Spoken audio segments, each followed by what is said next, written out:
Sabi rito, ang pag-ibig ay higit na dakila kaysa pananampalataya.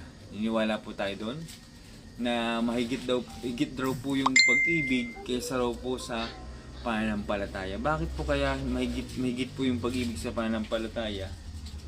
Dahil po sabi niya, ang kaligtasan ay nababalot ng pananampalataya.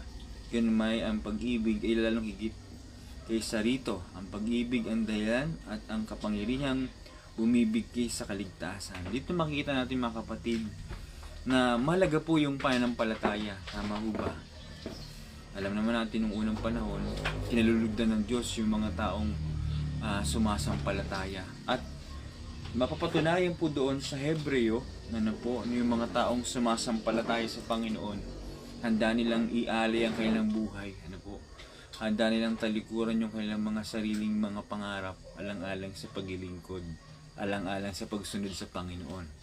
At makikita natin dito po mga kapatid, si Abraham, dahil po sa salitang pananampalataya, handa po niyang patayin ang kanyang anak kahit po ito'y mahal niya at nag-iisa, handa niya pong ialay para po sa Panginoon. Ganun po yung pananampalataya po niya. Pangalawa, gaya po ni Moises mga kapatid, na kahit po siya ay Prince of Egypt, tinalikuran po niya yung pagiging Prince of Egypt dahil po sa pagsunod sa Panginoon.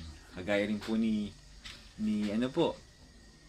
Noah, handa siyang pagtawanan. Pagtawanan siya ng mga tao. Ikaw bubo, gagawa ka ng bangka o barko, sa ibabaw po ng bundok. Sino bang tao pong gagawa ng gano'n, Pero alam niyo po, kahit po pagtawanan po siya, alang-alang sa Panginoon, hindi po siya tumalikod, hindi po siya nalungkot, hindi po siya natakot maglingkod kahit siya pagtawanan. Tayo po pagka sinasabihin lang tayo hindi maganda o inuusig lang po tayo, tayo ay nagtatampo na, tayo hindi nakapagpapatuloy. Pero yun po sa Bible, yung mga tao pong sila po ay napagtawanan, yung mga pangarap po nila yung kinalimutan nila, yung kanilang mahal na pinakahigit po sa kanilang buhay, ay handa nilang ialay dahil po yung salitang pananampalataya sa Diyos.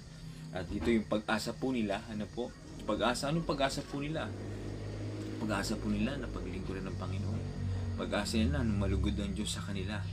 Pero kahit po mahalaga po ang pananampalataya, mahalaga rin po ang pag-asa. Kaya tayo naglilingkod sa Panginoon.